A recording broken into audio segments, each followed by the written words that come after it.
Well, good evening, everybody, and welcome to our second Community Advisory Group on Homelessness and Housing. My name is Jake Nyberg. I'm the Deputy Director of Public Works and the Interim Code Compliance Manager. It is great to see you guys here. Thanks so much for taking time out of your busy day. I know most of us work a full day and now are passionate enough to come and have this discussion with our community members. Really excited to see you guys. As you remember, the first meeting that we had over a month ago was focused around the Community Advisory Group reboot. We wanted to get back after COVID and get us all together and start talking about issues in the community. So we kind of laid out an overview of what kind of the state of the city on homelessness. We had a great presentation. We went over the website and we had Interfaith also speak. It was a really productive meeting. So we're having another one. Come on in, welcome. There's a sign-up sheet in the back and then have a seat wherever you like. Thanks for joining us. Before we get started, I just would like to, in addition to welcoming the group, I'd like to recognize we've got some dignitaries with us today. I'm really happy to announce we've got Councilmember Martinez, we've got Councilmember and Deputy Mayor Mike Marasco, and we've got our Mayor Paul McNamara in the back, and I think that's our three that we've got so far. I think Tina's coming. I think Tina Insko is coming as well, so we'll greet her warmly when she gets here. So, again, great to see you guys. I want a couple housekeeping items. If you don't know, we've got bathrooms in the back. Either one of these back doors go back to vending machines where we're all going to have dinner tonight together, I guess. And there's bathrooms back there. Blue buttons open up the doors. Feel free to come and go as you'd like, both to the bathroom or if you have to leave early, no problem. Come go as you like. We also have two exits, one over here on my left and one on my right if you need to get out. That's how we're getting out, this way or that way. And what else am I missing? Masks are up to you. If you want to wear a mask, you're more comfortable of doing that, please do. We welcome that. If you're vaccinated, you can be unmasked indoors for the city, but it's your personal preference. We support any choice that you'd like to make there. So again, welcome. And I'm going to kick it over to Rob Vandehei, and we're going to start this meeting. So Rob, take it away. Thanks, Jake. I'm Rob Vandehei, Deputy City Manager, and also Director of Information Systems. One of my main roles is to kind of oversee what the city does in the area of homelessness. So today our focus is more around how homelessness or transiency is affecting businesses. So like Jake mentioned, our last meeting was more of an overview. This one we're kind of diving down into how it might be affecting our businesses. So just show of hands, just so I kind of understand who's business owners, maybe in the group here.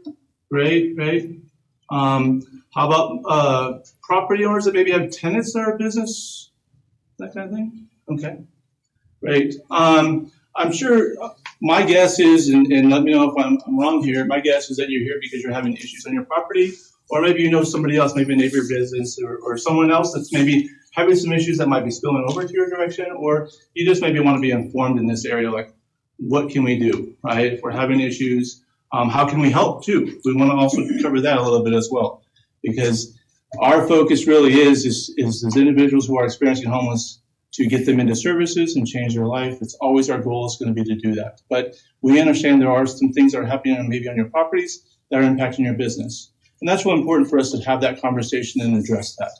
A lot of things that we hear a lot about is whose problem is this, right? Is this a city's problem? Is it your problem? Whose problem is this? And my answer to that is it's our problem, right?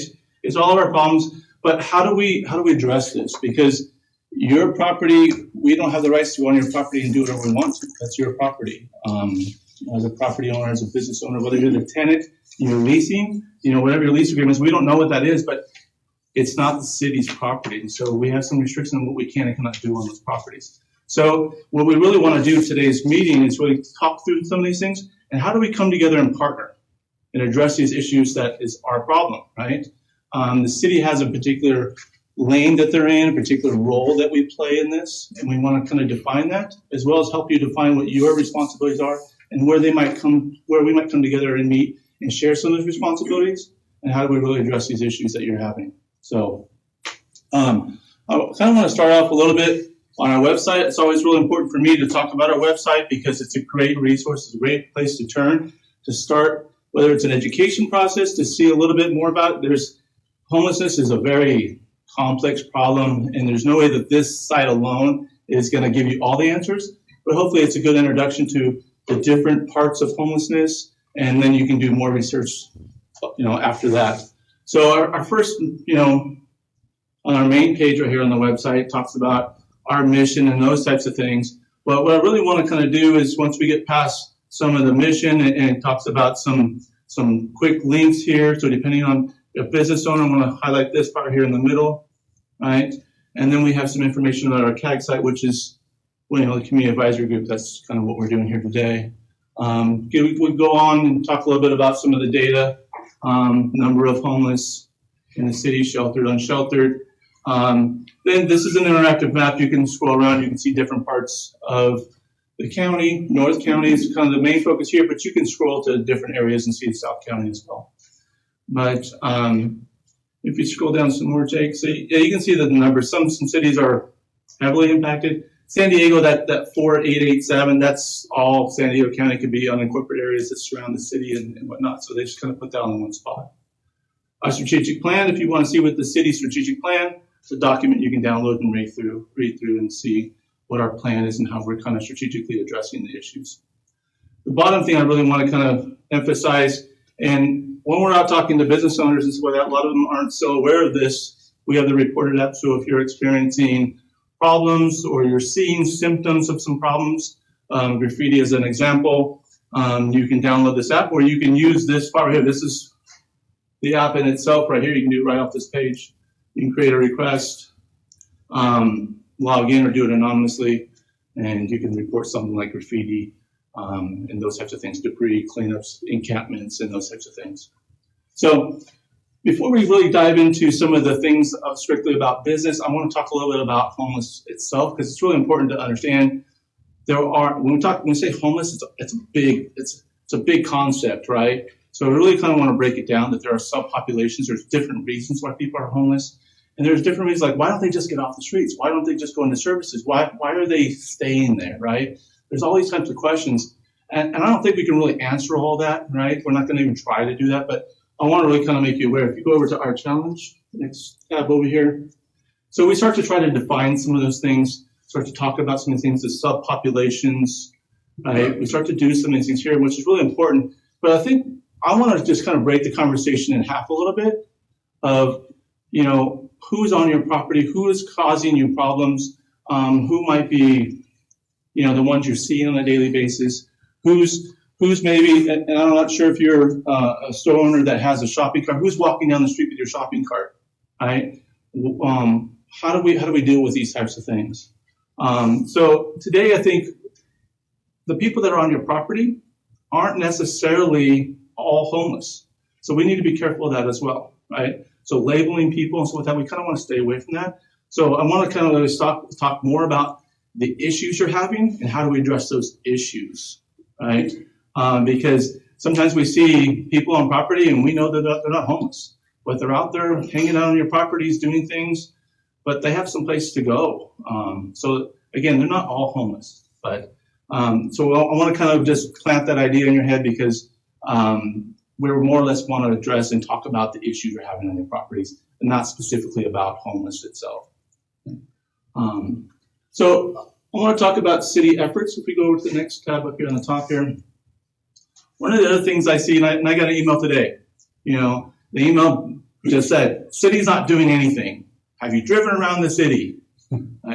I've lived in the city for almost 30 years. I've worked in the city for almost 19 years. I'm all over the city all the time. So I am completely aware. So when I get statements like that, it concerns me because we have staff that drive around the city all day long and we know exactly what's going on in the city. And we have other employees from the city, which is nice, that live some other place. So we also get perspectives of what's going on in those other cities. So, and one of the things I constantly hear about people who reside in other cities that work here is how good of a job our city is doing, comparable to other cities, right? And sometimes if you're like me, you live here, you work here, so your perspective is here, right? And I'm not trying to give you an excuse or anything like that. We have issues, we have problems, and we're trying to address them, but we're doing a pretty good job, especially comparable, right? Could we do better? We could always be doing better, right? We can always keep working at it because we need to figure this out and we need to address it in the best way we can. So I want to talk a little bit about the city's effort and kind of maybe debunk that a little bit, like the city's not doing anything, we don't seem to care, our elected officials need to do more. But you know what? Elected officials are doing a great job. I'm super proud of them myself, and we get lots of support in that area. So as we scroll down through this page, we try to talk about this. What is the city doing? Right? So we kind of give you some background. We talk about what our policymakers are doing. We keep scrolling down. We stop right here for a second. Meet the City of Escondido team, right? These are all the different departments that are working on issues on homelessness. So that's a lot of departments. That's a lot of people. That's a lot of energy and effort. And that's the city's lane, right? The city doesn't provide services, right? We're not mental health experts. We don't do that stuff, right? The county plays a role in that, right? But we do receive money from the state, from the federal government to help us address those issues. So we funnel the money that gets funneled through the city that we can go and we can hire great organizations like Interfaith to provide services for those who are willing to accept that. And we'll continue to do that. So that's a little bit of a role that we play in the area of services, but only to be a conduit to receive money and then find the professionals who actually do that. But what do we do from a city lane, from a city responsibility? So we'll kind of go through this real quick, but I'm not going to hand this over to Joe. Joe's our public works director, but he also, more importantly, but in addition, right, from my perspective, because he helps me a lot on working through the homeless stuff, but he runs our quality of life team. And so when we get together as a city from all these different departments, we come together on a bi-weekly basis, we talk about all the issues we're seeing in the city. So I'll let kind of Joe run through a little bit about our departments. All right, thanks, Rob. Once again, my name is Joe Gillard. I am the Director of Public Works, and I also facilitate the Quality of Life Group. The Quality of Life Group are the departments that you see here. We meet every 2 weeks, and we discuss, different issues that we're, having in the city. Most importantly, it's made up of our Escondido Police Department, our COPS unit, our community-oriented policing and problem-solving unit. They coordinate the daily response to known trouble areas. They respond to homeless-related calls. They support our outreach. They support Interfaith with their outreach efforts, and also enforce quality of life crimes. Our park rangers play a major role in our quality of life group. They're the folks that you see out here in our parks and our open spaces that enforce our municipal code. And, excuse me, they also patrol our parks and enforce our municipal code.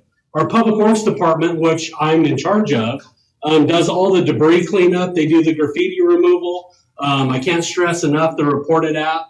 If you see debris, if you see graffiti, use the reported app, and the Public Works crew, debris crew, will be out there to pick it up.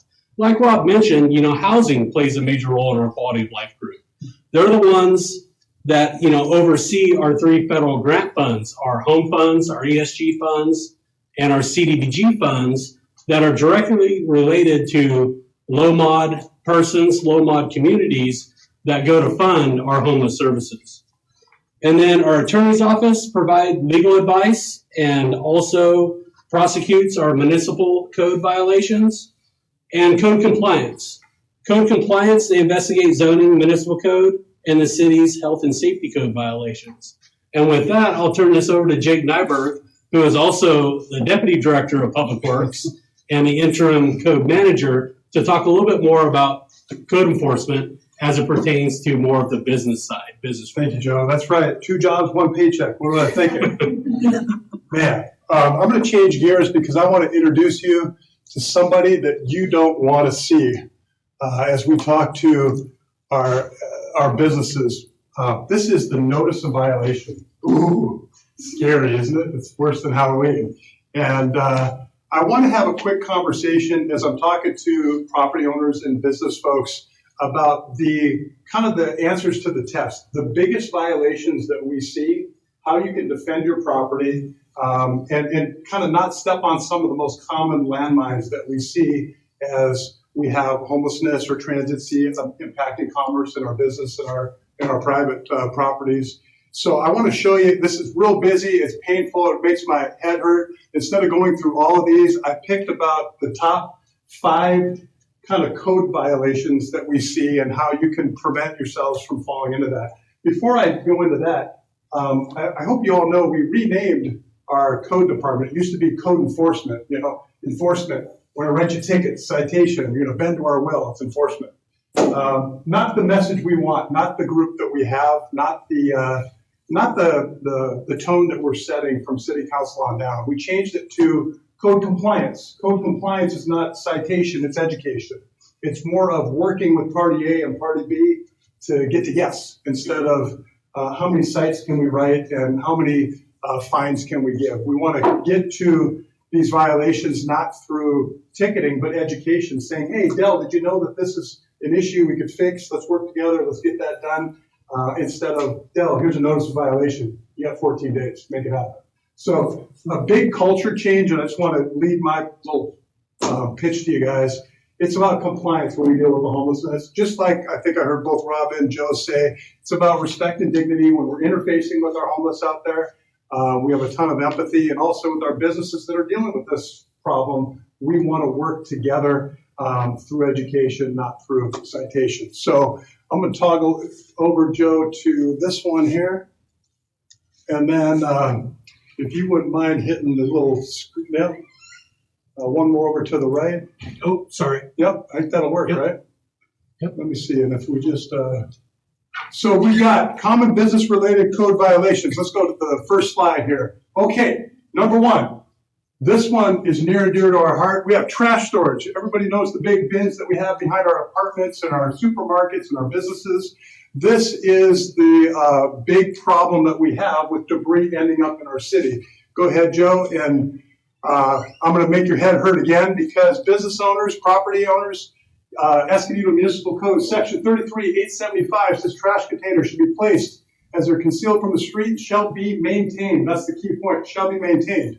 Shall be constructed of decorative materials and have architecturally acceptable gates and roofing pursuant to city standards. Chain link with or without wooden slats is prohibited, and a roof shall be painted with a method of rust protection. So let's take a look at some pictures. Are we in compliance with the next one, Joe?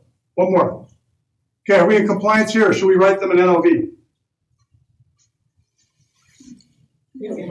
Ticket, all right, I heard a ticket. Anyone else? I just sat up here and told you we're compliance all day, and we're writing tickets. But you're right, that's a violation. Is that maintained? Is that a structure that is something we're proud of, something that will contain the trash storage and keep out homelessness or transients? Because if you hit the next slide, if you go inside this and you take a look inside this container, there's actually folks living in there. And I think that's why we're all here today to see some of the effects on it. Now, if you're the business owner to this enclosure, you've got employees coming out with their bags of trash and they're trying to put it in the enclosure. You open up the doors and it's a dangerous situation that can happen. So business owners, the first thing we're going to talk about is your trash storage. That's the best way to eliminate the inventory that folks that you don't want will be pulling out. And will end up either all over your parking lot, or you'll see in some other photos end up throughout the right-of-ways of our city. So, yes, please. So what Jake's going to do is going to walk you through some of the issues we're seeing that draw people to certain properties. One of the big questions I have when I'm driving around the city, I'm like, why are they there and not over there? Why are they hanging out over here but not over there, right? And so when we see stuff like this, we get the answers to this. And why do we have these municipal codes? Is to make sure we take care of these types of things so they don't become a problem in our city. Whether it might be, this might not be a problem for a certain person, but maybe it's a problem for the neighbor, right? And so we want to make sure that we're all good neighbors in this. So he'll go through a bunch of scenarios like this. Well, that's the point I'm trying to talk about.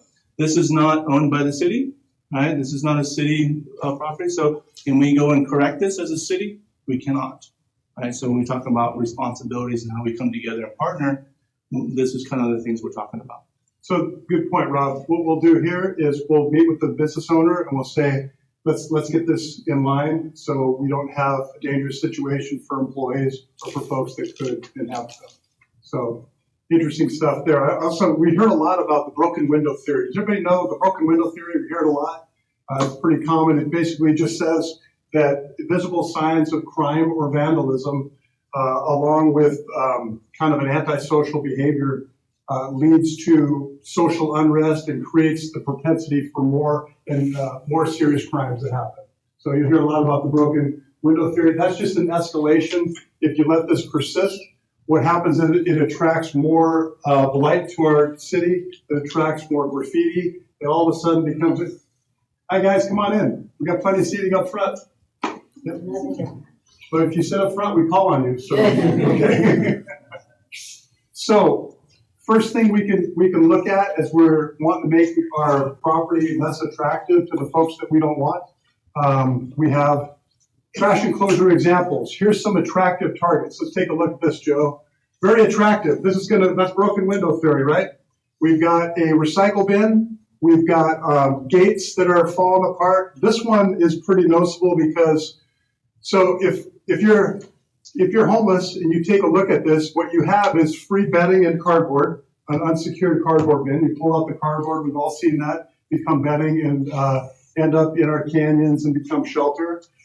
We also have gates that are falling apart. That is going to attract more blight. Just like the middle photo here, we're going to hear a lot, our vacant buildings. Unfortunately, COVID has taken a lot of our businesses away from us. We've had to go out of business, and they'll remove the trash containers, and people will continue to throw debris into the enclosure itself. This creates a public safety health hazard. You have rats, you have all kinds of disease that can spread, you have smell. It's just not good at all for our businesses. And then one more attractive target, this one here. You've got a recycle bin, you've got a mattress, and it just attracts more and more debris when you have, obviously this mattress ended up over the fence and causes all kinds of problems. But what happens, just like at your house, if you go in, you put one dish down and you don't wash it, then your kid comes behind and says, I guess no one's doing dishes, and they put another one down, and before you know it, you've got dishes out of your sink. That's what you're seeing in that third and final photo. So Joe, let's go to one more here. Let's look at a good, compliant, secure look. Go ahead, Joe. This one right here, I love this enclosure. That's how you do it. This enclosure is right behind Panda Express. They did a phenomenal job. This is a photo taken about 5:30 in the morning. They've got a great light on it. You've got aesthetically pleasing gates, locked, secured, fenced up, great roof. That is a model of one of our businesses doing a great job making sure that no one breaks in, that their employees are safe. They know the combo. They can go in, and when you open up these doors, you don't get a surprise or a complication that nobody wants. This right here, before I go to the next one, this is like in the Mission and Quince area, we have a large concentration of the population. And this particular business, if you ever drive by it, is like the calm in the eye of a hurricane. It is kryptonite. There is no debris coming out of here. There is no, cops have no issues. Everybody leaves us alone because it's built and designed and engineered to protect both the folks trying to get in and the people that want to use it for business purposes. On your right, this one here is behind Albertsons. Again, great looking enclosure. Nobody's getting in there. No surprises. Everybody's happy, healthy, locked. Looks great. So 2 good examples, 2 bad examples. We're writing tickets on the first one. These ones we're giving attaboys, pat on the back. They're doing a great job keeping their business secure, their trash contained, and their neighbors to prosper because of the care that they're showing. Let's go to the next one, Joe, and let's see the next big one, fencing we run into. If you look at your business and how are you defining the property lines and the containment of that property? Can people get in and out real easy? Escondido Municipal Code, basically this varies by zone. There's different zones that you have different sizes of fence, what you can use, what you can't. But basically they all agree that the construction materials, site distance, accessibility, security gates are considered in new fence installations. But if you have existing fence, it's pretty easy to upgrade it because it's already there. It's already in the plans. It's much easier to change it than add it brand new. So if you have fencing, and it's like the next slide, Joe, one more. If you have chain link, this 8-foot rolled in chain link pounded in the ground, this is 645 Mission. It's not the best solution for your property. It's better than nothing, right? You can still, contain the property, but it also provides for a lot of footholds to climb over and a lot of attachment points as folks are looking to get out of the elements. Versus the next one, this is wrought iron fence. I know you see this as you go around the city. You might even have some in your backyard. Wrought iron fence, although more expensive, is the better option because you can't get your feet into it. You can't get a toehold over it. You don't have safety issues as people try and climb this, but they won't try and climb the wrought iron. It is more expensive, but buy once, cry once. It's more effective as well. And that is really effective to securing your property and making sure when you go home at night, people aren't wandering all around your property and the liability that comes because of that. I'll make a note here. Please. Quick. Yep. So before they put in the wrought iron fence, this was a regular place for encampments. Right? And every time they would repair the fence, within a couple of hours, they come along and just quickly cut the fence and they would go back into this area. They put the wrought iron fencing up, and we haven't had problems since. Yeah, not only homelessness, Rob, but a lot of nefarious activity was happening right here in this cul-de-sac. Yep. Yes, ma'am, go ahead. Just a quick question. So are there funds through the city that help business owners to be able to take on these expenses to do these things? I'll circle back around that toward the end, but that's a great question, and the short answer is we are moving that direction, and I'll answer that more directly later. Good stuff. So fencing, that's a big one. So trash, fencing, big way to keep your property clean and keep the code guys away from you. That's what we all want, right? Keep those guys away. Next one, lighting is the next big one. So lighting in your business is very important. This also varies by municipal code and zoning. Shielded, focused, low pressure sodium, narrow spectrum LEDs or other energy efficient outdoor light fixtures with a CCT of 3000 Kelvin shall be utilized. All outdoor fixtures should be installed in conformity with other applicable provisions of the Escondido Municipal Code. So, lighting. Homeless, transients, unsavory folks don't want to be in the light all night. They want to be hidden. They want to sleep. They want to make sure they're out of sight, out of mind, not bothered. Lighting is a good way to keep your property in defense, just like a fence would do. Let's take a look at a couple good examples here. So this is low pressure sodium lighting. You see the orange light, cast it straight down. We're doing a great job here of illuminating the wall, but the unsavory activity happens back in this area of the property behind the fence. This orange lighting is very difficult for Sergeant Fred Cheatham back there, his folks, to get any identification on any people that are not supposed to be back there. Really hard to get descriptions, colors. It's just not a great light. It's old, outdated. There's much better cost-effective LED lighting now. Let's take a look at, and thank you, Joe. Before I get off that, compare that to, you see the CarMax sign? Those are LED lights. It's like a beacon, like a star. It's great lighting. It's focused, it's clean, it's white. You can make descriptions, identifications, reports are much more valuable to our police department. Much better contrast from the orange LPS to the CarMax LED, which just really is a model. If you come in on the 78, coming into our city, CarMax is like a beacon as you come down the 78, and they do a really good job of illuminating and fencing and everything we're talking about. And that business is thriving, and a lot of our transient population choose this property versus the CarMax property only because of that lighting source. This one here in the middle, LPS lighting, but it's out. You got to maintain your lights. You got to get up there. You got to make sure that you either are changing them or retrofitting them, because you'll see transients love to be underneath lights that are out, and they'll stay away from lights that are lit. So another good tip to defend your business: make sure that you're maintaining, changing, and retrofitting your lights. Probably one of the better things you can do if you want to eliminate light from your property. Lighting is important. Let's go to one more. This is a good picture. This is looking at Rock Springs down the 78 heading east. You see CarMax with their great LED lights all around the property, illuminating Caltrans property, which is an issue we'll talk about here. You move up the picture and you see Lowe's. You can't see the LPS. You can't see the orange light. It's pretty much worthless. And if the picture could go even further, the Motel 6 is doing a fantastic job as well with their LED lights.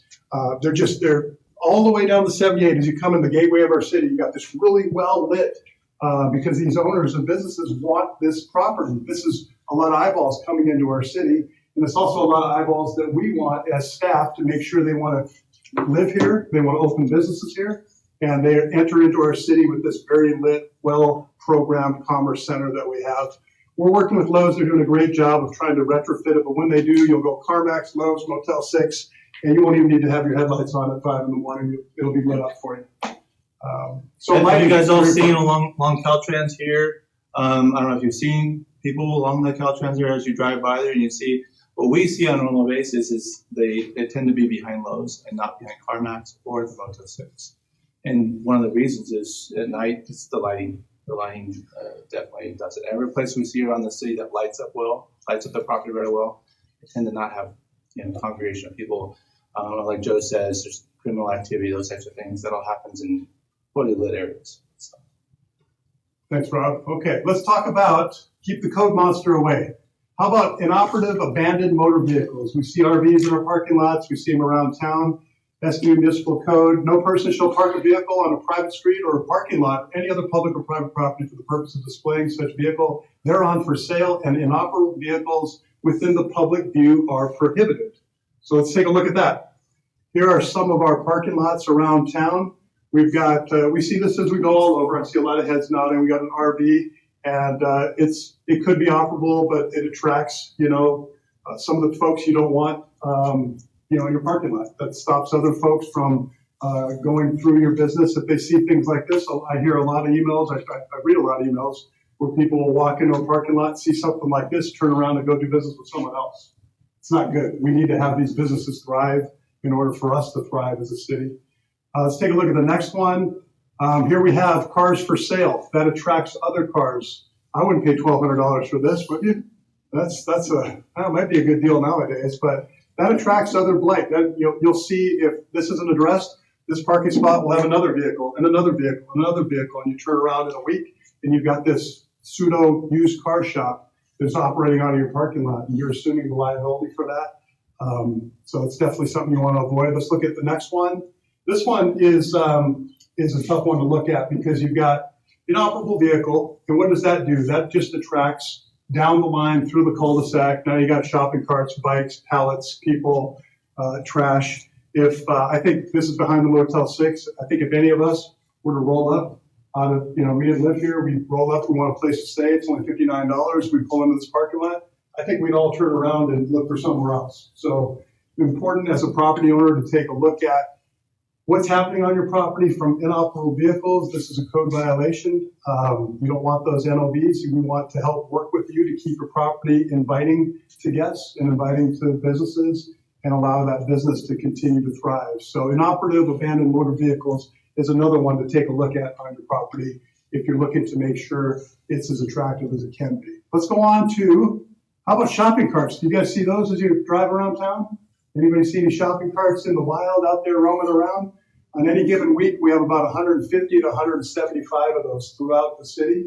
We have shopping cart retrieval companies that go pick them up, and the Public Works Department used to have 100 of these that they picked up. It's now in the teens is what they actually have to pick up, and the shopping cart retrieval team gets the majority of these carts. Carts are very important. Let's talk about carts for a minute because there's a couple things I want to hit on. If you're a business owner and you have shopping carts that you own, you have to have a cart retrieval plan. All shopping cart owners shall secure and continuously maintain a shopping cart retrieval service or other city-approved retrieval plan to retrieve abandoned shopping carts belonging to the owner. So you own. I'm going to pick on Home Depot. I'm going to pick on Walmart. Let's pick on that. Walmart has a bunch of carts. Some are plastic, some are metal. The metal ones are $400. Plastic ones are around $200. They disappear off the property all day long. Now, if we all owned Walmart, we wouldn't let somebody walk out with a cordless drill that was $400, right? We want to make sure that we had processes in place to keep our inventory with us. A lot of our shopping carts come from people that don't either aren't obeying their retrieval plan, or they go around looking for them themselves, and their staff really isn't equipped to do that. So on every given week, we go after these 150 shopping carts that are laying all around, and now they become, transportation and storage and mechanisms to carry the trash, junk, and debris we see from the other photos. And let's take a look at what they look at to our businesses. Hey Jake, how do you know when there's a shopping cart to go to be picked up? Very good point. So what we recommend the Reported app again. You hear a lot of the Reported app that when you take a picture, drop a pin, and hit submit, we'll go out and pick that shopping cart. We'll reunite it with the shopping cart retrieval company or with the merchant themselves. But that is what we want to do when we see shopping carts. I expect everyone after this meeting to download the Reported app and never drive by a shopping cart. Make sure you report that. Together, us as a team, will force multiplier. We won't have any of those carts out in the wild. We'll reunite them with our vendors. Yes, ma'am. What if it has homeless people's belongings in it? Great question. So, I got it. The $5 I gave you already paid off. Yes, led me right into that. So let's show a picture. I'm going to talk to that. That's a really good question. So like this, so we've got some trash, junk, and debris, and that they're abandoned. What we want to do here is we want private property, the owners of these carts, we want them to remove the debris and take their carts back into service.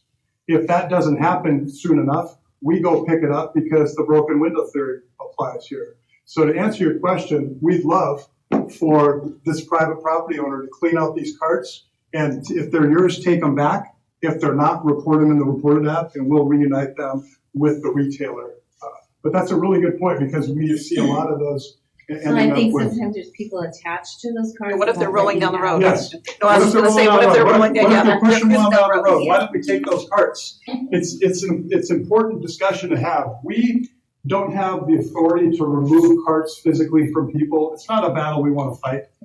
It's really not good for our look to go use our police folks and yank carts away from people. It's just we're not going to go there. With the shopping carts too, it's really it's tough legally to get these. What we have to do if we legally want to go after the carts is we have to show that we have to prove that the person removed it and they had intent to keep that cart away from the property owner for an extended amount of time. And that's very difficult to prove. A lot of times if we stop a homeless person with a cart, it's did you remove it or did you take it or was it already behind Western Dental and I just grabbed it? Did you have the intent? Did you want to return it after you went home? It's a quagmire that we can't. So we choose to fight it a different way. We wait for the person who's done with it to abandon it. And once it's unoccupied, we treat it as abandoned property. We scoop them up and we reunite them with the retailers. So if you see people pushing them around, we're not going there. We're not taking them. We're going to wait until they leave it abandoned and we'll take care of it then. Much less trying to prove that there was that person removed it and they had the intent to deprive the owner of that property for an extended amount of time. I will add to that, if we're seeing a whole bunch of a particular store's shopping carts around the city, what we'll do is we'll go back and look at their shopping cart retrieval program and retention program, and we say your program is not working. It's causing too many problems. So you need to readdress this. We need to look at it. We need to evaluate it. You need to make some adjustments because they really shouldn't have so many leaving their properties. It's not good for them. It's not good for the city. So we'll look at it from that perspective as well. Yep. Here's another picture of what it can look like. You got a cart full of trash. It's going to attract a bike that's going to lay there. And one more picture, Joe. We've got more carts that I think exactly what you're seeing. Full of debris, full of trash. It's on private property. We'd love the private property owner to clean that out, to report the cart. We would return the cart. And we want to make sure we're working with merchants that are cleaning that cart, disinfecting it, sanitizing it, putting it back into service because it can be a mess. I mean, I don't think I'd want to push that cart around and pick my groceries up. We want to make sure that they get cleaned, sanitized, put back into rotation. So shopping carts, you see them all over the place. Let's all report them when we see them. Understand that we're not going to snatch them out of people's hands. We're going to wait till they're done being used, and we're going to recycle them back into usage from there. So shopping carts, that's another big issue that we, as a private property or a business owner, got to be mindful of your cart retrieval and make sure you're getting those back so you don't get an OB for that. Jay, can I add something? Please. So if by using the Reported app, if you guys reported any one of these pictures right here, Public Works would come out and address the issue. Public Works would come out, we would pick out the trash from the cart, and then we would notify the cart retrieval company that is responsible to pick up that cart, or we would pick it up ourselves. So just by using the reported app, Public Works would respond to that cart. And like this last picture here, Public Works would come out, there'd be no trash here anymore. We'd take care of the shopping cart, we'd clean that up, right? Yep. But if it's a repeat thing that we have to continue to come out and do these things, then we have to have a conversation with the property owner, the business owner, and saying, we have some issues that are happening on your property. Let's have that conversation. Let's see if we can stop this from happening. Yep, well said. I mean, like you guys said, you guys do a great job of picking it up, but if it becomes habitual, we'd like to treat the disease, not the symptoms, which this is. Good point. Thank you, guys. All right, what do we got next? Keep the code person away. Unoccupied buildings, unlawful to allow, maintain, or deposit such property on the following: trash, junk, debris, furniture, vehicle parts, building supplies. So this speaks to unoccupied buildings. This speaks to public nuisances. It's a public nuisance for a landowner or person leasing, occupying, directly controlling, or having possession of any property in the city to maintain any condition described as this top code. So on your property, you can't have junk, trash. You have to have a clean property. You can't have an engine block, a couch, building supplies, dirt laying around. We want to keep our businesses tidy. And then, of course, this one points directly up to 484, which is just saying that you have to maintain any of these conditions and it was declared a public nuisance or in the public view. So let's take a look at a couple of these pictures here. So unoccupied building. This is a building, as we talked about, COVID has sapped a lot of our businesses and they're unoccupied. They're perfect targets for transiency and unsavory people. They will take over your building like they've done on this one. This is a car dealer on mission. They'll break right in, set up shop, and as Fred can testify in the back, it's very difficult to get these folks to vacate. I don't know, Fred, if you remember this one, but it's very difficult. Once people are in your building to ever get them out, it's costly. It requires a lot of effort on our case to make this happen. The next picture here, this is a picture just taken a week ago at the Beacons building. Again, unoccupied property. It's a shed right there in the middle of our city by transit, and we have a lot of this trash, junk, and debris. Actually, that was a fire case back in the corner. That shed started on fire, and we found this mess. I mean, it's astounding to see this, isn't it? I mean, just unbelievable to see what an unoccupied building can look like if you just turn your back on it for a week. I want to point out that when we talked about the trash dumpsters earlier on, this is where all this stuff is coming from dumpsters, right? Yep. Or like this could be a lot of times people feel like they want to help and they want to go give a bag of clothes to somebody, and then this is what happens to it mostly. So. Yep, exactly right. So unoccupied buildings, these are NOVs. You got to have, you're in violation of 6-484. So you want to make sure that we're keeping your unoccupied buildings. A lot of this too, guys, is we have buildings that are have remote ownership.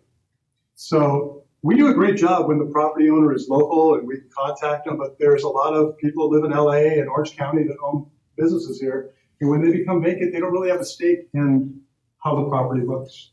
That's where our job is, to make sure that even if you don't live here, you might not see your property every day. We are, and we're going to make sure that it remains to a standard until you get occupancy in it. So let's take a look at the next one. We've got unoccupied buildings. You guys might know this one, 1202 East Valley Parkway. It used to be the checkmate. It's been unoccupied for a while. It becomes a magnet to debris. This is something that a well-known transient Richard Flagg and his crew set up shop here. They put a bike shop up, and before you know it, that unoccupied property is occupied just by the wrong folks. And you can see, thankfully, I'm going to make you guys tonight feel a little bit better. The next slide shows what Public Works came in with Fred and the cops, and they'll end up cleaning up this property. So, I mean, just amazing, isn't it, the work that Public Works does and that the cops, so what will happen is the cops come in and they have to kind of push everyone out. So we have access to safely clean the property up. And if you go back one more, Joe, I mean, can you imagine Public Works guys have to come in, there's needles, there's buckets of feces, there's all kinds of trash that you are coming out of dumpsters and coming out of vacant properties. And you can see the impact. This is right on the corner of Valley and Ash, one of our most busy intersections. Again, I ask you, if you're driving through here looking for a house or looking to open up a business and you see this, probably it's not good for us, not good for our look. We want to present a little cleaner canvas to people that want to open up business and raise families here. So next slide again, just to show you what Public Works did. I'm really impressed. Cops, Public Works come in, clean it up. And what we'll do is like a one-time courtesy. We'll go to this owner and we'll say, we went in and we cleaned you up. Now, from this point forward, we can't be your cleanup crew anymore. We want the private property owner to do what you've seen on some other photos, maybe put up a fence around it, keep people out, hire security guards, and even program this space, because that's really what keeps people, the right people in that you want to do business with. So good job, Public Works. That's my plug for you guys. Let's take a look at, I didn't want to bring this one up, but I did. I'm sorry.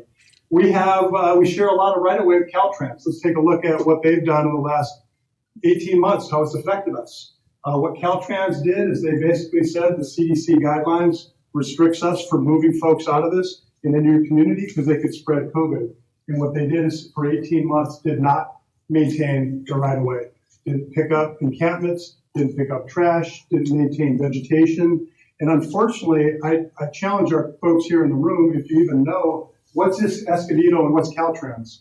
Do you know the 78 goes all the way through our city and it's Caltrans? Do you know that the 15, how far it goes before it's the city? It's a big chunk of our city that Caltrans is very heavily involved in. And when we have them stop maintaining that area, it has an effect on our community. And the last thing I want is for a resident to say, hey, Jake, you got this problem out here. The last thing I want to do is say, Caltrans, sorry, I can't help you. Sorry, call Caltrans. That's not what we want to do. We want to go a little further. We'll clean this up. We've been into Caltrans right away. We'll clean it up and try and get them to partner with us. Now, the good news is, in the last month, we've really seen Caltrans step up. They've released some funds. They've been more active. We see them every week now, where I'm telling you, in 2 years, we have not seen or gotten any help with cut fences or encampments or cleanup of their right-of-way. Just recently, we're seeing a big push, and I can't tell you how excited I am to see Caltrans maintaining their right-of-ways. So you guys can start waving at Caltrans guys now instead of telling them they're number one. Can I make a comment here? Please. You know, when we talk about partnerships, we've been working really hard with Caltrans to partner and solve these things because, like Jake is saying, we're not allowed to come into this space and do anything about this. We have to call Caltrans and they have to come and clean this up. And it's a big problem for us, and we're really concerned about this. This is why we've been working so hard with this partnership, this relationship with Caltrans to address these things, because we don't want your customers to only be Escondido, right? We want them to come into our city and do business with you. And the way they do this through our freeways is through these Caltrans properties. So we're trying our best to address these. And the table is starting to turn. I'm having conversations like, how can I stop this from happening? So we're talking about the wrought iron fencing. We're talking about different things that they can do to beautify these areas also, but to solve, not just to address an issue, but to solve the problem that we're experiencing. So I'm happy to say that the conversation is going well. And so we should start seeing some results of that conversation and that partnership. Yep. One more photo. This one's behind the Ducati dealership, the Moto Forza, Washington and Mission. This is a treehouse, multi-level. Caltrans right away, right off the 15 freeway. And you can only imagine what that business has got to deal with behind them. So Caltrans, good news, we're seeing a lot more of them. You're going to see your freeways, your right-of-ways cleaned up a lot more frequently. And again, if I could prop Fred in the back, Fred has been instrumental for working with the CHP, with Escondido Police Department. I guarantee you, because of Fred's relationship, we're getting a lot more Caltrans response than Vista is, than Oceanside is, than San Marcos is. I know, Fred, we're all scrambling for resources, but you're able to get a lot more attention than I think the other cities are. So appreciate that, Fred, going to advocate for us. Okay, finishing up here. One thing that I could add to this is this structure was built out of wood, and there's a lumber yard right across the street.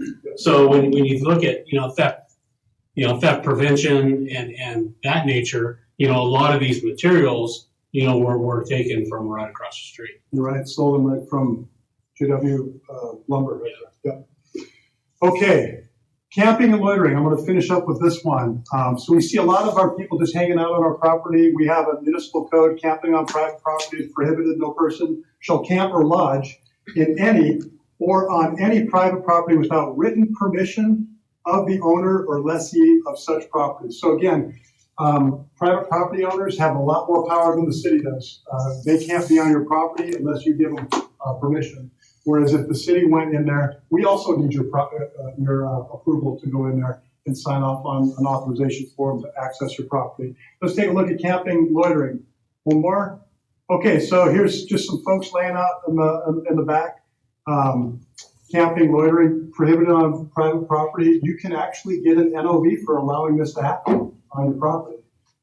Having this laying down, loitering in the shade. Let's look at the next one.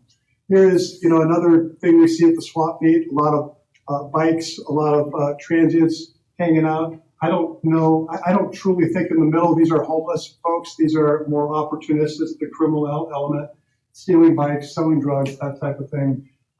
In a parking lot that is, privately owned. And then the next one, Joe, is, again, somebody asleep, loitering on property. Believe it or not, you can actually receive an NOV for allowing this to perpetuate or happen on your property.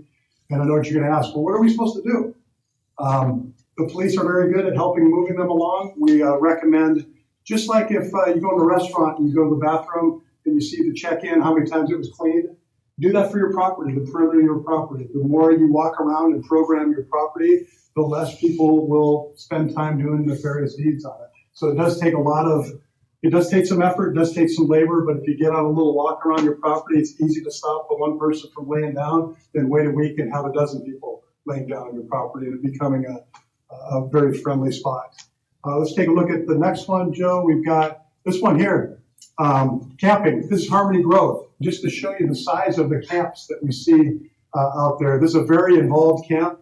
Believe it or not, I wish I could say this is the biggest one we've ever seen. This is something that is, I could walk you guys back there tonight and you'd find something like that. That's how frequent it happens back in Harmony Grove. We could send Public Works back there every single day of the week and you'll find multiple campsites. Now these are campsites that are in protected areas. They're in wetlands. They're in our creeks. There are streams. And you have buckets of everything and tents and all kinds of debris that ends up either getting cleaned out or washed into our watershed, which ends up ultimately traveling all the way down to the ocean. Fortunately, we've got some mechanisms in place to stop it from all the way going out to the ocean. We've got some sea curtains and debris catching devices to make sure that we stop that, but it is very intense to clean something like this, guys. It takes several days of your money, of those crews out there working with equipment to actually maintain trails to go back in there to get bobcats and skid steers to pull this stuff out of there. So I know it's kind of a shocking photo, but I wish I could tell you this was like a one-time deal. This is something, anytime you guys want, send me an email. I could take you down there. You'd see something like this multiple times down in Harmony Grove. So, can I make a comment here? Yep. Some of the stuff when I've gone down and seen these things is we see some brand new tents, different things like that, and people feel like I really want to help these people. Right? The best thing you can do if you want to help somebody is point in the direction of services. If you have some time, volunteer some time.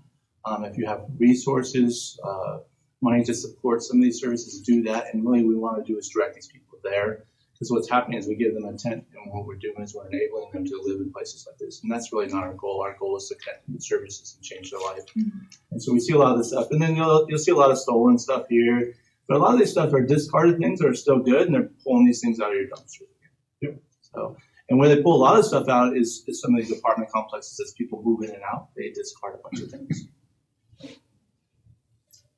Lastly here, Joe, we've got vegetation. It's unlawful for any responsible person to allow or maintain on such property weeds, dead, diseased, decayed, overgrown, hazardous vegetation, roots damaging sidewalks, streets, and alleys. Let's see an example.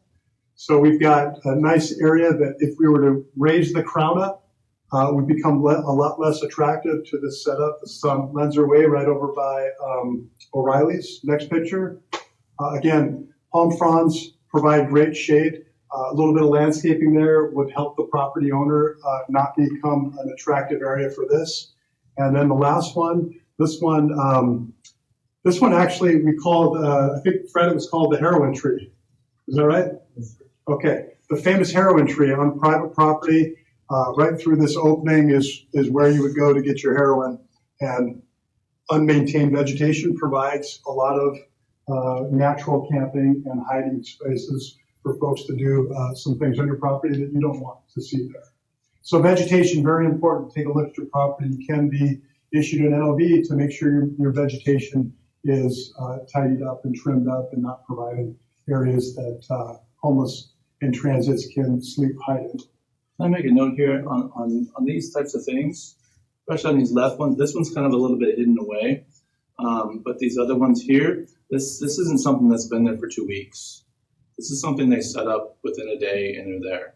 And we can push them along and they'll be set up again like this in a day. And what causes them to keep coming back is what Jake's talking about, the vegetation and the environment is something that attracts them. You make some changes to this environment and they won't be there anymore. Yep. Let me show you a couple of good examples. This one, I love this one. This is a carpet club. Dennis Royal, I think, is the owner here. He, again, is in kind of an eye of a hurricane. He's in the Michigan Quince corridor. He's got, Goodwill on one side. He's got the Hidden Valley Hotel on the other. And here is this kind of great maintained property because he's doing a lot of the things that we're mentioning. He's got hedges that are trimmed up from the ground so you can see through. Our police department can patrol that and see very quickly if anyone's there. The hedges are kept straight, even. Let's look at the next picture. This one here is interesting. This bed used to be a little, it was grass and it was a perfect area to sleep all night.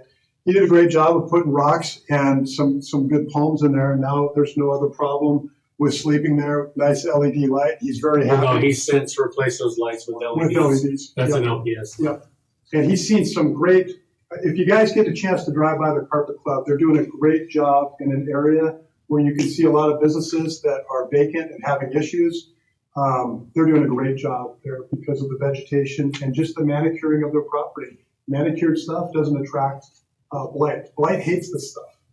Blight wants other blight to hang out with, not nice, manicured, good-looking properties. So that's undesirable for camping. So let's go to the next one. Parking lot maintenance. This one, again, is very tough. And if you go one more slide, I want to show you how to get away from that. Security guards are very effective. Security guards, this one here is Big Lots, and you got Health and Human Services.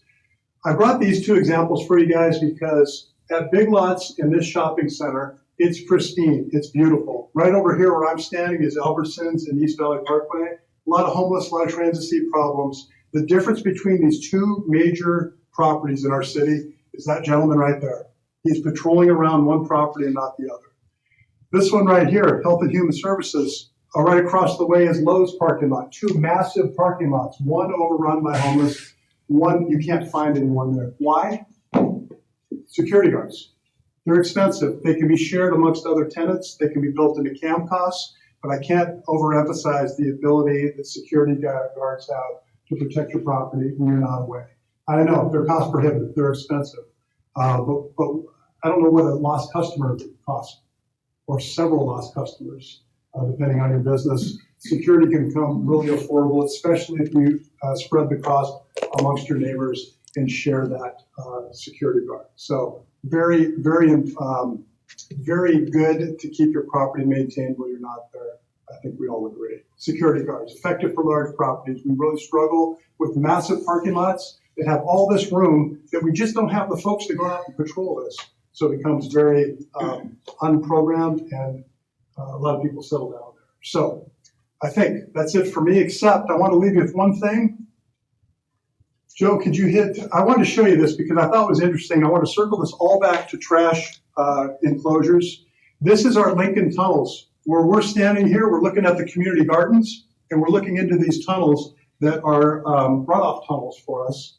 And Joe, if you get a play button there and there, if you want to hit them both, you can see the size of the stroke coming out of these tunnels coming out of unbelievable. That's a 6-foot high bobcat that's pushing out, and when it stops, you'll see, Rob, what you just talked about. You've got shopping carts that we talked about, shopping cart retrieval plan. You've got easy ups and canopies and tents that are being thrown away as as churches are handing them out, they're losing them, throwing them away, they're ending up in your tunnels.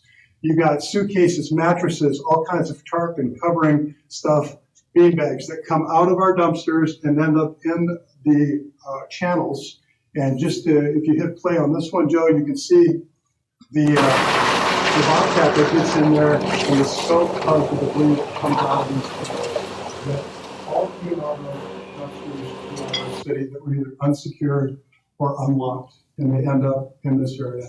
I hate to say it, just like the Harmony Grove picture, we do this once a month. This isn't like a one-time, oh, Jake's showing us the worst thing out there. It's every month we can do that, and I'm proud that when we do, Interfaith is there with us. We do outreach at the same time. We offer services to the folks that are down in there, and when they refuse services or maybe they accept services, we have to clean these out because it ends up being an environmental problem for us, and we do not want to do that. So a lot of content. Again, I just wanted some tips for private property and business owners to make sure you stay in compliance. And I think if you don't own property, it's also nice to know that you've got folks out there that are holding properties to a standard to make sure if you're a neighbor on the right or a neighbor on the left, and in the middle, the neighbor isn't towing his weight, you've got folks to make sure that your property values aren't going to be affected by things like this. So thank you. I think I'm going to throw it back to you, Rob. Yeah. And I want to echo something that Jake just finished saying, which was, code compliance is there to really have that conversation if somebody is not maintaining a property the way it should be, not keeping it up to code, because that affects your neighbors, it affects the business community around you. And so that's where code's really going to step in and have that conversation and make sure that we uphold the municipal code. And we've seen it time and time again. Even I don't want to name out certain places, but we've seen it where 4 businesses over here, no problems. 4 businesses over here, no problem. 1 right here, there's a problem. And then because they're not doing what they're supposed to be doing, maintaining their property, it now affects the neighboring businesses. And they're not putting the other businesses are just simply, they're smaller properties. Their staff is walking the property on a regular basis. And just that simple walking around and saying, hey, if you're not going to be a customer, you need to move along. Just those simple conversations on a consistent basis, they know that they're not going to be welcome there, and they'll simply move along. And we also try to encourage them to also say, if you need some services, you need some help, I can try to find you that, I can connect you to somebody, and we want to be able to always do that. So we're not telling you that your customers have to interact with homeless. We're not telling you that they need to do something that they're uncomfortable with, because we have different levels of comfort in that space. But there are services out there that the city is paying for to try to get those services there, to try to get them the help they need. But we are there from a code perspective to make sure we go in there and hold property owners accountable for what they're doing and making sure they don't impact their neighbors. So we had a question in the back here. Rob. Go ahead. So just along those lines, so I own a business that I'm model with the trash and the lights and all of those things. I own Manzanita Roasting in the brand new spanking grand building at the corner of Grand and Juniper. It's all brand new and well taken care of. So I'm dealing more with homeless that come running through, either wielding a box cutter, or I can't talk to them, or they're like covered in feces and scaring customers, or masturbating in front of all of my customers, or something like that in the middle of my shop. So these are things that are not like, hey, can you move along, or can I get you help? This is literally like scaring away my base customers on Grand Avenue. So, it's a whole different. So are you going to address those kinds of things as well? Or because code compliance is all around me. I don't see anything really in the general area around our building being, but yeah, we're kind of leading are you going to that address conversation? Yeah. And we'll make sure we address that specifically since you brought it up. But so kind of the theme of what we're going with is like I talked about early on, is we wanted to talk about who is responsible for what and how do we come together and how do we partner to address things like that, right? Is we want to make sure that property owners are doing what they're supposed to be doing on their property, to try to design a property that really kind of doesn't attract the negative parts of it, but really kind of says this is not where you belong, right? This is for customers. This is for me to conduct business. We want to kind of create that environment. And then how do we partner up with the city, right? To address things like that, right? You're doing everything you're supposed to be doing. The city is there to then come up and meet you at that point of saying, okay, great, we're here to help you now. And that's where, our park rangers, like Jake mentioned earlier, our park rangers take care of the city-owned properties, our parks, our even other recreational areas and those types of things. Public Works then maintains the streets and those types in the right-of-ways and those types of things. And then we try to look for those partnerships with like Caltrans, and we try to deal with those. And then beyond that, then we also do our partnerships with our service providers. Again, it's all about trying to get those people the help that they need, right? So what about those people who do not want help, right? Who are doing things like you mentioned? What do we do about that? Right? And that's where our police department comes into play. I had a conversation a couple of days ago about this type of thing. If somebody's doing something like that, we need somebody to stand up and identify a person. We need them to come up and say, that's that person, I'm willing to press charges against that person. They're doing X, Y, and Z. So we need accountability also. We can't say, oh, there was a guy in a black hoodie and he did this and this and this and he's moved along, and like, who is this person? How do we track this person down? So we need to work closely with our police department and try to identify people who are doing things like that. Because those people are they violent? Are they not violent? We don't know, but we need the professionals to really step in and have that conversation with the person who's reporting it, and then look for that individual also. And I don't want to get out of my professional area. I can, I don't know if Fred, you want to add anything to that? For a lot of the crimes that you mentioned there, we have to have a victim, right? So if someone's out, let's say masturbating in front of your store. No, in the shop, in the middle of it, yeah. Someone inside the shop, there has to be I have a fun life. and a police officer cannot be a victim. So if I walk up and see that, I'm like, okay, that's not appropriate. Let's go, come on, let's go outside and come on out. If a shop owner calls and says, oh my God, we need this person out of here, and they're displaying like masturbation in public, something like that, and we go, okay, well, do you desire prosecution? And the shop owner says, no, I just want them out of here. We don't have a crime. Oh, no, I'm We all need a for, victim. So and I absolutely. call. So a lot of them. I own we do several have- businesses.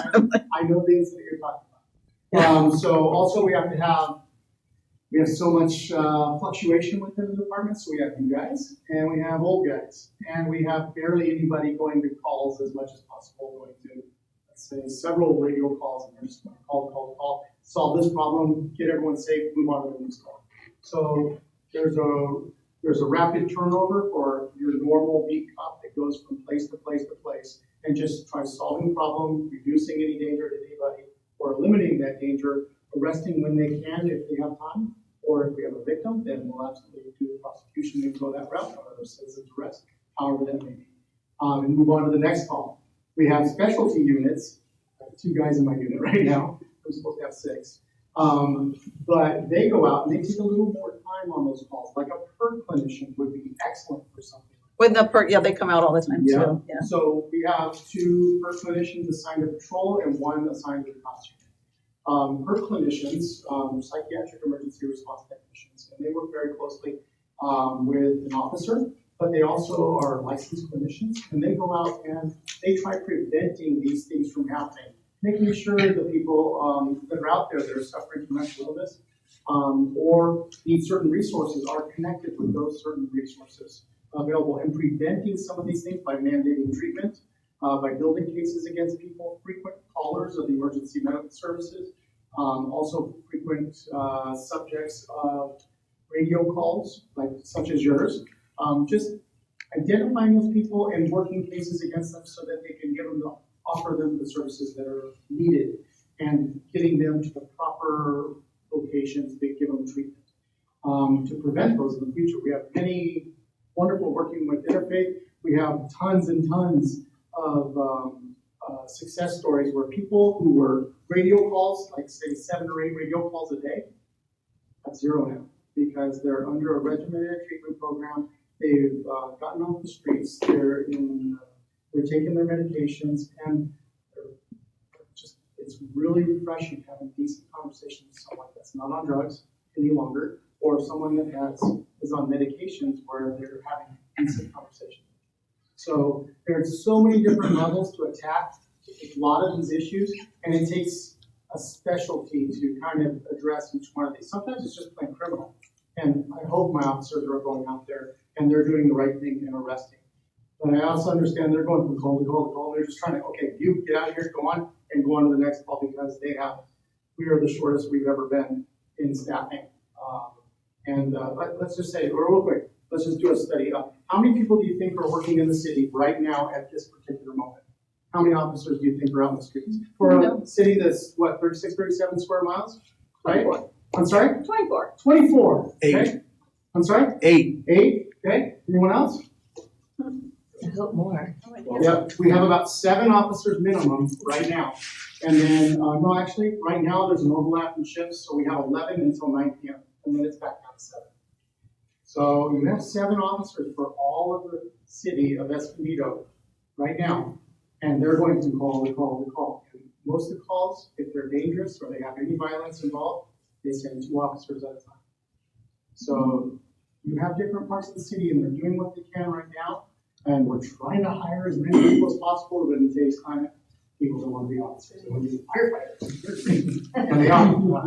I think too, Fred, to your point, remember we looked at those vacant buildings? Transients figure out the trends of our businesses, and it's hard to get rid of them, the squatters.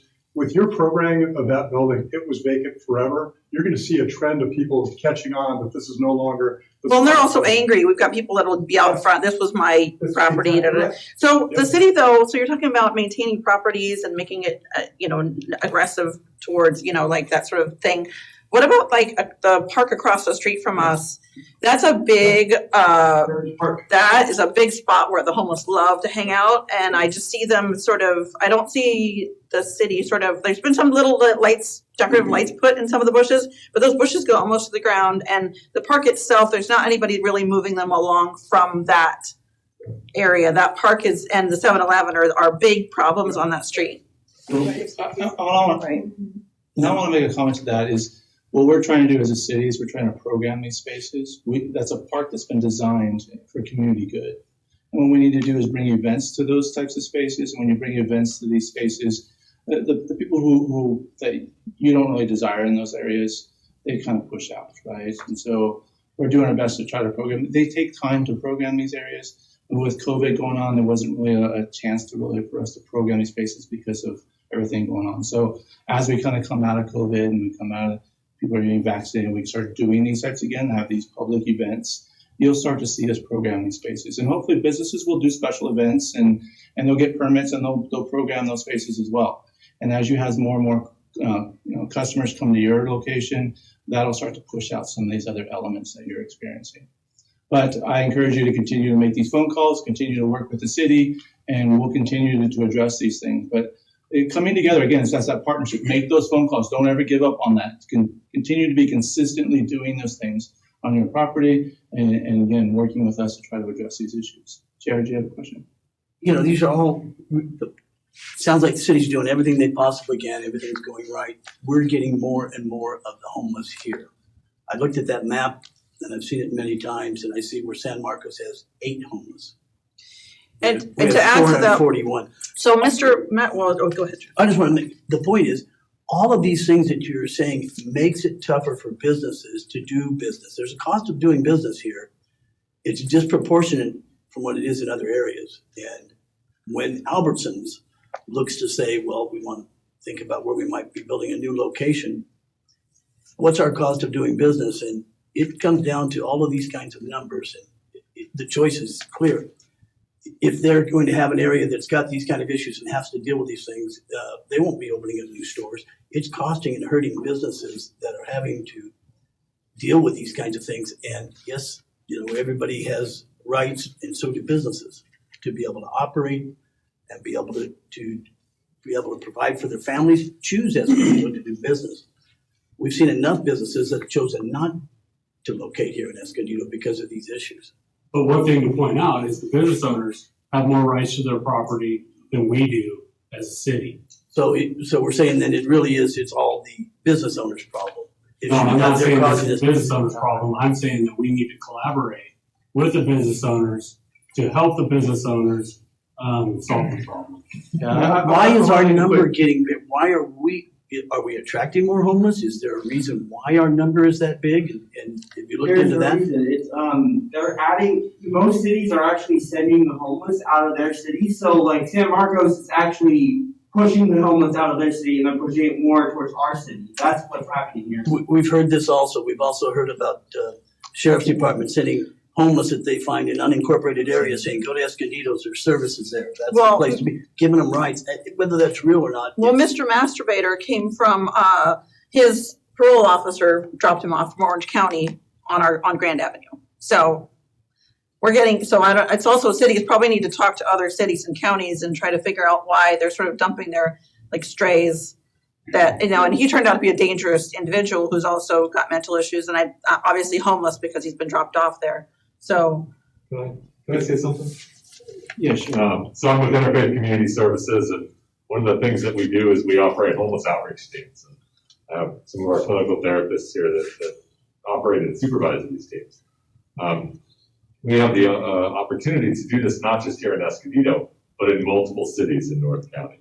And unfortunately, this fear of other people's homeless coming to our city is repeated in every city we work in. And unfortunately, it cannot be true in every city. We have data to share that of the individuals, more than 200 who our homeless outreach teams have engaged with here in Escondido in the last 12 months, nearly 70%, their last place of residence was here in Escondido. And most are here in North County. So anecdotally, absolutely, I'm sure these things happen, right? But I will tell you, I've been in a lot of these conversations, in a lot of different cities. I happen to live and work here in Escondido, but I've been in this conversation in Carlsbad. I've been in this conversation in Oceanside. I've been in this conversation in Vista. And I've even been in this conversation, believe it or not, in San Marcos, all within the last few months. And it's a common fear that it's other people's unsheltered individuals. And there are, again, elements of that that are true. But by and large, people who are without housing are here for a reason. And it's usually family, work, they're from here, there is some connection. And that's most often the through points. I just wanted to share that perspective to hopefully add some additional information to the conversation. And I can tell you for myself, I'm on these meetings with all the other cities in San Diego County, and there's elected officials, there's city managers, there's people of my position, and we have this conversation. And the common theme is, yes, some of that stuff did happen. That's where some of these rumors go around. We were pushing from one city to another city because maybe you have some place where I can send them a hotel voucher or something like that, right? That's all been agreed upon. Nobody's doing that anymore. Whatever issue you're having in the city, you need to address the issue in your city. Nobody's pushing people in different directions. I have regular meetings with all the North County cities. Nobody's doing that. They're all focusing on how do we address the issue in our city. This is our responsibility. What's happening in other cities are their responsibility. Yes, there's transiency. There's people who are going to go from city to city to city. That's going to happen. And when they come into our city, we're going to try to offer them services. We're going to try to address the issues. And if they're impacting, property owners, businesses, we need some help to identify who they are, and we're going to address that too. If they're breaking the law, we're going to enforce the laws. There are a lot of law changes, a lot of things that. Why is it happening now and it didn't happen before? There was things that would put you in jail before, and then those things aren't happening right now. So we're seeing a little bit of additional people on the streets because of this. Drug use and those types of things are definitely have increased, and it has increased our homeless population. And those individuals, a lot of people have tried services, and for whatever reason, they didn't work out. And so now they're really a little bit more reluctant to try services again. But we're going to continue to try to help those. But at the same time, we need to address the ones that are also impacting businesses or your properties, because they don't have the right to do that, right? If they're on your property and they're not a customer and they're loitering, whatever. And that's why we have this whole code conversation up, and we have a business resource guide that I want you to leave with today. If you haven't already seen this, talks about other things you need to do on your property to help partner with us, having the proper signage, having a 602 waiver on file, and talks about trespassing. That gives our police officers a chance when you make that phone call and say, I have somebody here that's not supposed to be here, they're trespassing, then our officers can show up, talk to them, hopefully talk to them about services, but nonetheless, remove them from your property. But again, as Fred was talking about, how many officers do we have out there? Yes, we're trying to get to a position where we're fully staffed. City's making every effort to do that. That will increase the number of officers on the street to be able to respond to those calls, but continue to make those calls and continue to work with us, because that partnership only exists, and we're only going to find solutions if we come together and do this. That's why we're having these meetings. That's why we're doing these outreach. And to your point, JR, is we don't want businesses to go someplace else. We want to attract businesses. And the cost of doing business, yes, it is going up because of this. There's no doubt about that. But it's going up everywhere. So if somebody wants to relocate to someplace else in San Marcos, you see the number of 8. San Marcos doesn't have 8 homeless people. It's the fact that the City of Escondido is addressing this at the level that we are, that we're more aware of how many homeless people are in our city. And so we're able to address the issues more because we're more aware of what's going on. Now, they're doing some more efforts, but it's been a little while since these counts have come up. And these counts are a little flawed, but they're just a measuring point, right? And so, we don't want to say that San Marcos only has 8, so they don't have any problems in pushing everybody to our city. Did that happen at some point? Maybe, but it's not happening today. I know that for a fact. Talking to their leadership there, I know that they're not actively doing it. So, we have some questions here. We'll start with this. I feel like I'm just a homeowner, so I don't have a business stake in this, but I've lived here a long time. And I feel like we're pushing the problem one area to the next. They're going to go out to the homes and so forth. But, my son and I have been doing this thing called Burrito Boys in San Diego for the last 10 years. A lot of them just want to be talked to like normal human beings. And, I know interfaith, and I'm not going to, again, I know about you. I'm not that big about everything you do, but maybe we need more resources too, because I feel like, you got, the San Diego Mission, you have Father Joe's down in San Diego, and that's where we go and do our work. Are there more resources that we need to get to the mental health and the drugs? Because all we're going to do is push and push unless we really focus on they got a problem and they need help. And they have to take help. That's the biggest problem, because I see the same people the last 10 years down there. They just don't want help. They like living on the street and doing what they're doing. And you're not going to solve that problem unless we can, unfortunately, have stronger hands and say you need to go to a mental facility. And I'm as a homeowner here in Escondido, I will volunteer every second of my time I have to help get people off the street. We found a guy with schizophrenia in San Diego. We found where he lived in Missouri, and his dad came and picked him up. I mean, those type of things where you got to dig deeper and find out where they live and get them the help they need. We need to stop that. And before I go to the other, I want to respond to your statement here, because it's first of all, thank you, right, for the work that you're doing, because you're right. We need to have more services, and we are engaging with Interfaith to have more outreach, more caseworkers.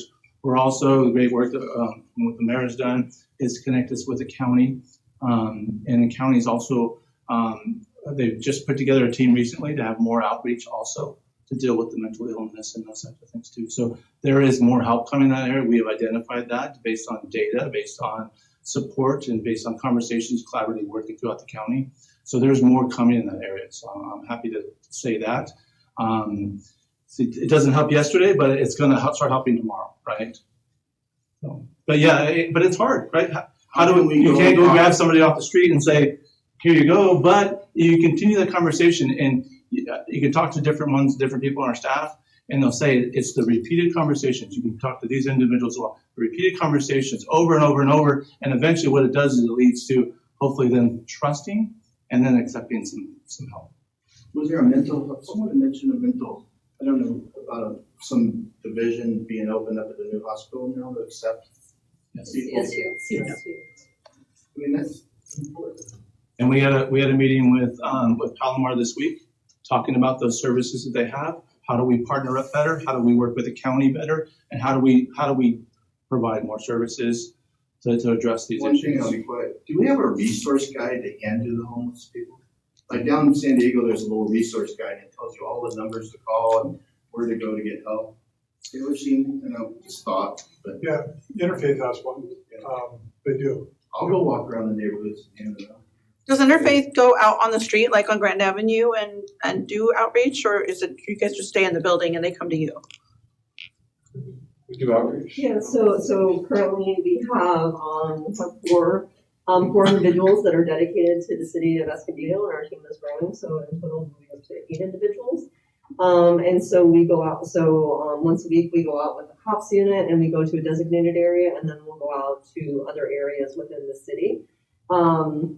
Such as along the bike paths, out to the parks, that sort of thing. And Rob, were you gonna show the slide later on with the flyer information? Should I touch on that? With the, You can touch on that. We have a lot just that are right there for you on Grand Avenue, right where the businesses are doing business, and we're paying, we put a lot out there too.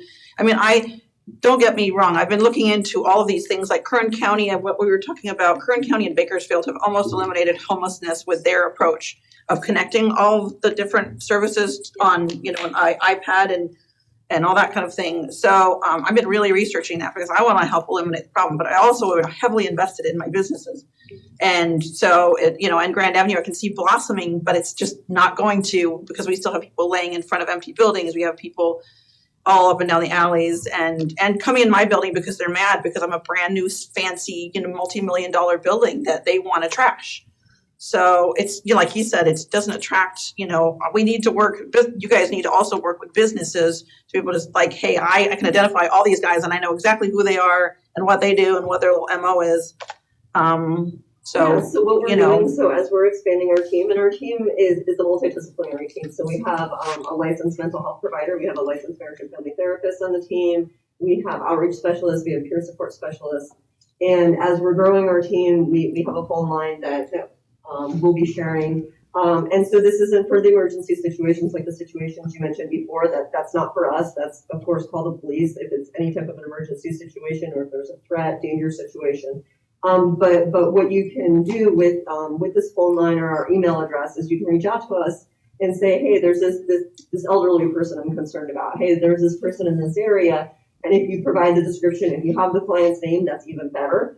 But if not, provide the description, the location, and then what we'll do is we'll send out our team. And what our team does is they will engage with the individual. And as he mentioned, sometimes that's 1 or 2 engagements. Sometimes it takes 12 engagements. That's actually the average that we found is the number of engagements of, hey, let's get to know the individual. Just like this gentleman shared it, like, hey, what's this client's backstory? He's got schizophrenia, but he's also got a family that we can reconnect them to. And so that doesn't always happen on the first try. But after engaging with those individuals and finding out, hey, what can we do to support them? Maybe it's a hygiene kit that starts to build up the trust. As well as it's not just an interfaith approach. So when we're working with the clients, we're getting them integrated into the homeless management information system, which is a countywide database. And so what we're able to do is we're able to see what is this client's history, what other services that they've been connected to, and we're also able to get them connected to other resources. So that might be the mental health resources, that might be shelter resources, that might be getting them connected to their primary care.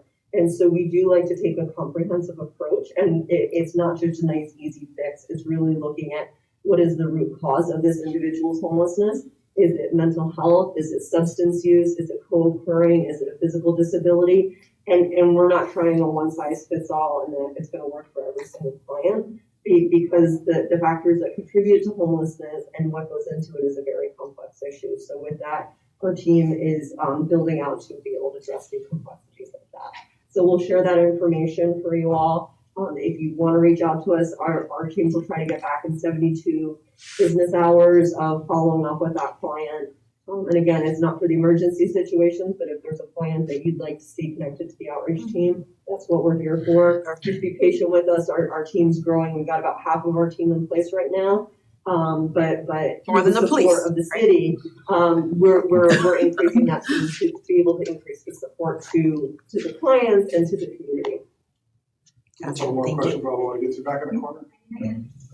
I just wanted to kind of piggyback on this group right here because I actually work more with the homeless people. I come from New York Church and we do like a food pantry. We've been doing it for over 3.5 years. We have the same people that come every Friday to get free food. And some of these people, you know, like what they were saying, they just want people to talk to and understand what their needs are. And I don't know if you guys are aware, but you know, some of the people that we have are homeless veterans, and they come every week, but you know, they don't want to put their name on paper. They're very shy with government. They're very shy of giving their background information, and they're respectful. They don't cause problems, but they are just getting shuffled from place to place, business from homes to this. And I don't know if there's something that the city could do, like some kind of like regional area that they could build, like a campground, where at least, you know, it's like, okay, well, they're going to do drugs and they're going to do alcohol. Well, you know what? They're doing it anyways. You know, at least if they were in one area, they wouldn't be spread all throughout the city. And you might even be able to pay for security or pay for trash pickup or something like that. You know, I mean, I'm not saying it's a great solution, but this isn't working either, obviously. That's all I wanted to put in there. My only thought was along the lines that this gentleman was speaking about is, you know, Interfaith is one entity and organization. You know, they're going to have 8 people and our police department is down, and it feels like there is a good opportunity for a wonderful collaborative effort with, you know, allied kind of help organizations, because I have a personal interest aside from where I work and all that. I've got a daughter who works at a business that is impacted every single day, and she no longer safely can get to her business. And they've tried the lights, and they knock out the lights. And she happens to have her businesses right next door to mental health services. And so it's at the end of the street, and there's always people, there's defecation, there's needles, and it's out on the sidewalk, and they're sleeping on the sidewalk. And so it's a danger, you know, for her. And so she no longer can go to work by herself. There has to be somebody else. And so but it's mental health, right? This is and there's other issues. It's not just homeless. And so I think about bringing in additional support, whether it's county teams or, you know, learn what New Hope is doing and to support whatever Interfaith is doing, just so that there's a bigger collaborative conversation around it. So maybe we can take some of those best practices like you've been looking into or whatever and say, how do we bring some resources together to try to help? Because it isn't all your responsibility, and it isn't all business owners' responsibility, and it isn't all Greg's responsibility. I think there's collaborative effort that might come together that sounds like that could be a good idea.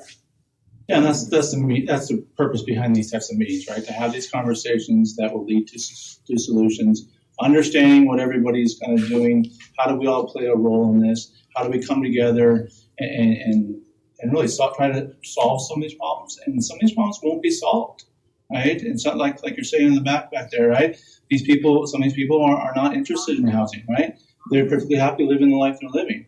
And that's fine, but as long as they're not impacting or encroaching on somebody else's rights, and that's where we want to try to deal with those types of issues.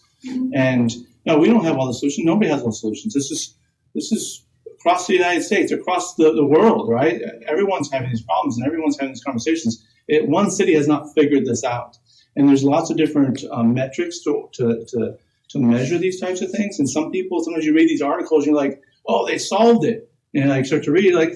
No, they redefined how they're measuring it and those types of things. And we want to be careful of that, right? What we really want to do is make sure we're helping those who are interested in help and trying to convince those who are not interested today that there is an alternative.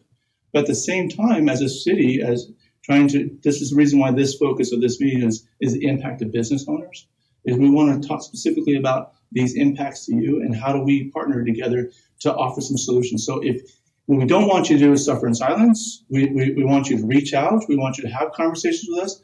We want to try to go out to your business. We'll have a conversation. We'll see what can be done. How do we partner better? How do we address the issues? And it's consistency over time that leads to the success, right? And we've seen it again and again and again. And Jake did a wonderful job of trying to explain a bunch of different types of things. And it wasn't like, these are all your responsibilities. There's some of the stuff is your responsibility, but we're there to help you in that process. And I want to touch on this because we're kind of at our time, and I don't mind going a little longer, but there's a question early on that I said I would address, which was, are there financial, support? Is there some aid that we have for businesses?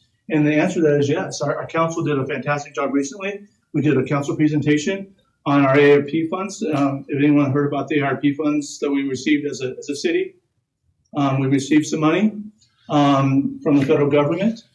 And we've allocated some of that money to help businesses implement some of these solutions, better lighting, fencing, vegetation stuff, different things of that nature that's going to help your property.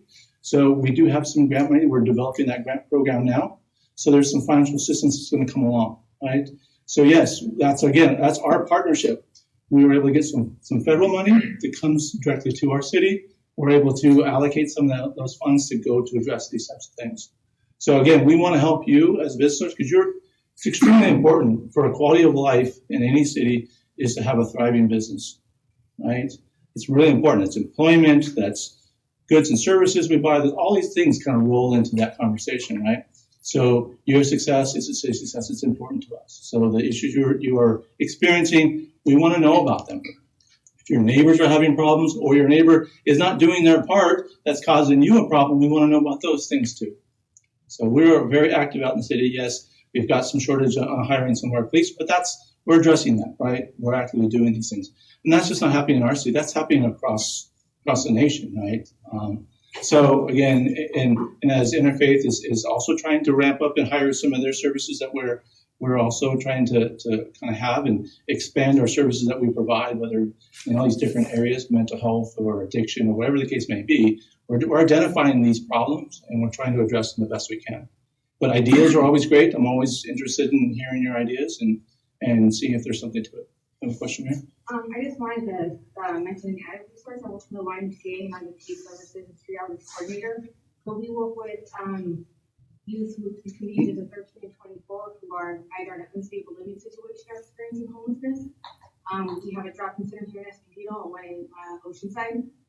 And I have 4 people on my team. We do Escondido time work with Vista calls, but Oceanside and Escondido 3 days a week. And we're providing resources, hygiene, food. A lot of times when we see the younger folks, they're hanging out with the older folks. So, I mean, I can provide our information so that we can at least try working with those youth so that they're not becoming, like a lot of times it's generational. Like their parents had an unstable living situation together for their youth. So we're able to help those researchers. We're working Interfaith with Brother Venom on Oceanside, Opsada, all different agencies. So I just want to put that out there, and I have cards with me that I can pass out. Which we'll touch into, so there's a lot of great things happening, and there's been a lot of siloed, I would say from my experience, there's been a lot of siloed efforts that we need to come together more and have more conversations. And so our next meeting for the CAG meeting is going to be focusing on services. And one of my big efforts right now that I'm doing right now is trying to pull together all these providers, all these services. Some of the stuff the city does, like our city does not fund the YMCA program. And so those things are happening in the city, but yet there are crossovers, right? And we want to understand all those, and we want to identify where the gaps are at, where are things falling through the cracks, and how do we address those, right? Just to reiterate that, our homeless outreach teams work with every service that's been mentioned today. And if we're not making that connection, let us know and we will. We only have so much ourselves. Our job is to connect and utilize it. We also work in partnership with the Alliance for Regional Solutions listed up here with a network of other shelters in other communities. If somebody's from Carlsbad and wants to be in Carlsbad, we help them get there, right? I want to reiterate that opportunity to work together. So again, before you leave, I have a couple things up here. I have a business homeless resource guide, things that you could be doing on your property to help you. It's a good place to start. You can also download this off our website. It's in there. I also do have some quick cards. One has the QR code for the Reported app. The other one is a link to our website here too. So please grab those and stay in touch, right? Yeah. Did everybody get a chance to talk? I know there's a couple more people that want to speak. I'd love to hear from all. Who do we have? Oh, sorry. Yeah, sorry. Yeah. I mean, it was kind of answered. It's a complicated issue. I've been here 37 years in business, and we're in the interfaith corridor, so I've seen it really, really rise in that area. But I wanted to know what makes us different than some of the communities that I drive through that I don't see as much homeless. But you don't understand, it's just because I'm looking here probably and not looking in the other place. And there's a lot to be said about that as well, because I live in another city. I'm in tune with looking, for homeless encampments, and I drive through other cities, and there's a lot worse areas in North County cities than there are here in Escondido. I think that there's not one solution for any particular property, and that's why the conversation needs to be had. So if you or your neighbors or anyone else is struggling, encourage them to reach out to us, and we'll have one-on-one conversations with anybody, any business owner. We have other departments that can get involved as well, but we want to have that conversation. We want to help. We want to address the issues. So. Really great feedback, guys. Really amazing. I'm glad everybody participated. Let's do it all again in a couple months. We'll talk about services. A lot of the questions you guys have, and I expect to see everybody back in here talking about the other layer that we have to dive into. But really great conversation. I wish I wouldn't have talked so much and let you guys talk more. But I love the sound of my own voice, I guess. But thank you guys for everything and all the participation and open, honest feedback. It's the only way we're going to come together. And I appreciate everybody. Go ahead, one more. I just want to say I'm with the North San Diego County Homeless Youth, and we're having a housing landlord town hall on the 30th of this month at the Livermore Center, right there off of Mission. And something that we have to address, the moratorium ending September 30th.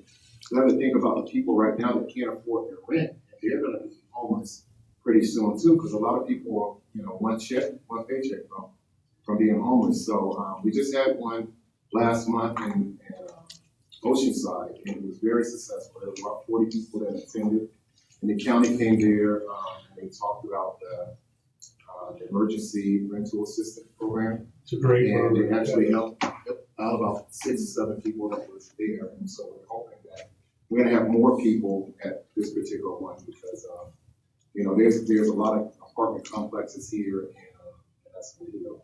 I think the need is actually more than Escondido. So it's a lot of things that I found out, that I'm able to share with the different resources and service providers that we are in collaboration with. So again, it's October 30th from 10 to 1, and it's going to be at the Livermore Center right there off of Mission. Mayor is there to speak as well.